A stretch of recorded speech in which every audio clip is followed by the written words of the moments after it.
Pokemon Ultimate Adventures by Mikazuki. Chapter 12. Honorable Overkill. Aquamarine was unlike any opponent I have ever faced before, and he was by far the strongest. When I think about it, me winning was really a miracle. This battle made me realize a lot of things, like how much I need to improve. I may have to fight others like him in the future, and if I want to have a chance of survival, I need to get strong. That's what scares me. When I get caught up in the intensity of the battle, I forget that I'm putting my life on the line here, that there is the possibility of death. Up till now, I've only been surviving on luck, and against Aquamarine, I just used up the last of it. For soon, I was to face an opponent unlike any other. Those who say that Pokemon Masters are the strongest know nothing. The world is vast, and the strongest aren't the ones who are bound to the Pokemon Leagues. I didn't know it yet, but I was about to face the one deemed absolutely undefeatable, the greatest fighter in the world, the man with no equal, the legendary Skyrender. Ash Ketchum. Location: rooftops. Man, they weren't kidding when they said not to get him mad. If I want to fight him, I'm gonna have to be more careful. Banzai sat on the ledge of the rooftop. A day had passed since Ash's battle against Aquamarine. Though it might not have seemed like much healing time, for Ash Ketchum it was plenty. He was fully recovered by now. To think that anyone other than Skyrender and Aquamarine could heal that fast. Whew. He really isn't a normal person. Are we really gonna go at him all at once? Too bad. If I had it my way, I would have left him alone, long enough to mature and grow as a fighter some more. Especially if we're all going to attack him. He'd need it, said Antarctic. Banzai sighed in agreement. Anyway, I'll be joining the rest of the group, Antarctic said. Just do your job and lure him to Green Forest. The frozen fiend turned and walked off. Wait! Why do I have to lure him there myself? Banzai exclaimed. Because it's your job. G.I. Jolt patted Banzai on the back. Remember, you're the fastest out of us, and all you have to do is bring him to us. Get him to chase you. We don't care how. Attack him if you have to, as long as he comes. But isn't that a little dangerous? Asked Banzai. A little? Jolt burst out laughing. Skyrender chose you to do the job because he knows you're capable. And don't think he won't bash your head if you fail. I'd help you get him here, but if I fight every one of your battles for you, you'll never get stronger.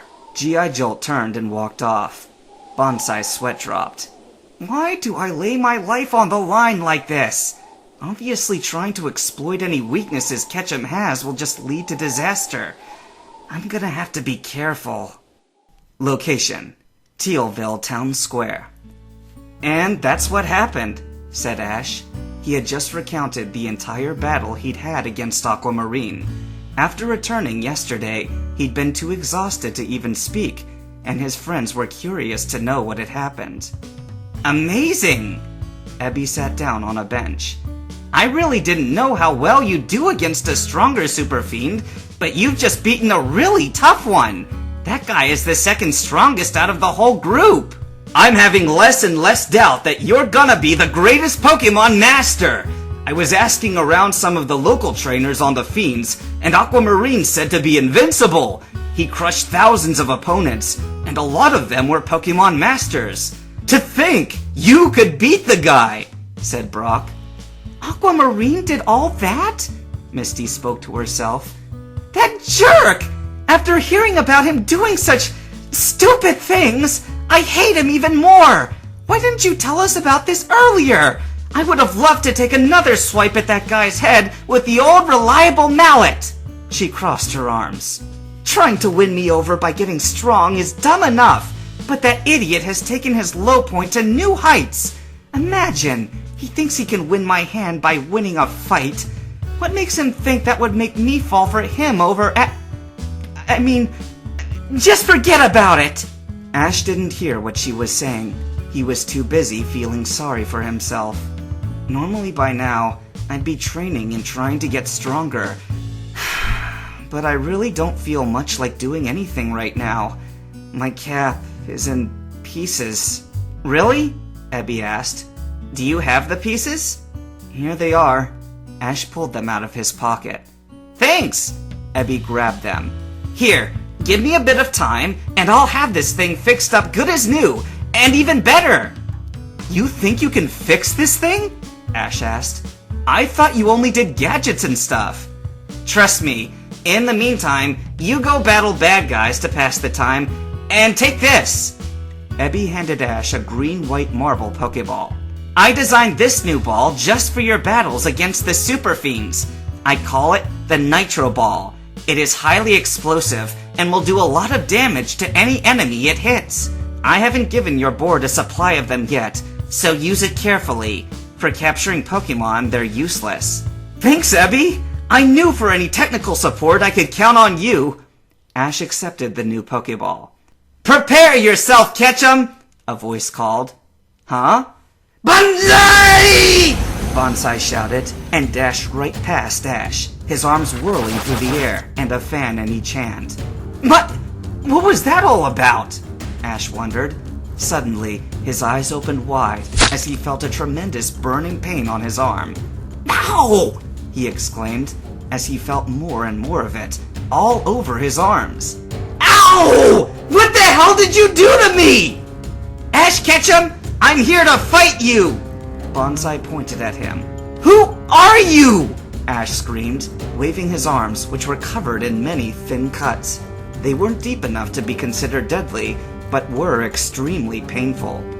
Consider that our official challenge to you, from the Super Fiends! Bonsai smiled and opened up a war fan. It was a weapon shaped like a Japanese-style fan, but was made of metal instead of paper, and had sharp blades at the end. You're a Super Fiend? Bonsai! Ash growled. Bayleaf! Use Razor Leaf! He threw the Pokeball. Bayleaf materialized and sent the leaves flying through the air towards Bonsai. Ah! The Razor Leaf struck Bonsai's hands and arms, leaving as many cuts on the Fiend's arms as on Ash's. We're even now! Ash smirked. The pain in his arms was starting to leave. After all, he had felt more painful things over the years. Misty smirked. I already heard about you, and I'll bet you know about Ash, and how strong he is. He beat the second best out of you guys! It's not the strength that matters to us, Bonsai smirked. The stronger our opponents, the harder we will fight. Prepare yourself! I don't care who you are, but I'll never back down on a challenge! Ash pulled out a Pokeball. Get ready! The group prepared themselves for an attack. Bonsai smiled, and then he turned around and ran. What? Ash fell over in stupidity. He was expecting a tougher fight from a Super Fiend. What? You're running away? Too many civilians, too much noise, and too much interference. We'll take this battle elsewhere, Bonsai shouted as he moved with blinding speed. Fine by me. I was wondering when the next Fiend battle would take place, and I guess it'll be right now!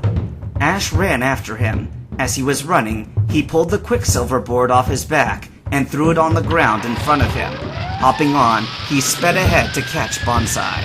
Ash! Wait up! Misty started running, trying to catch up with them.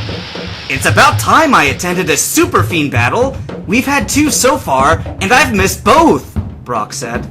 I'm not a Pokemon trainer, or that strong even, but I'll have to do what I can. I just hope I can contribute enough with my support in the fight, Ebby said to himself as he started running to the battlefield.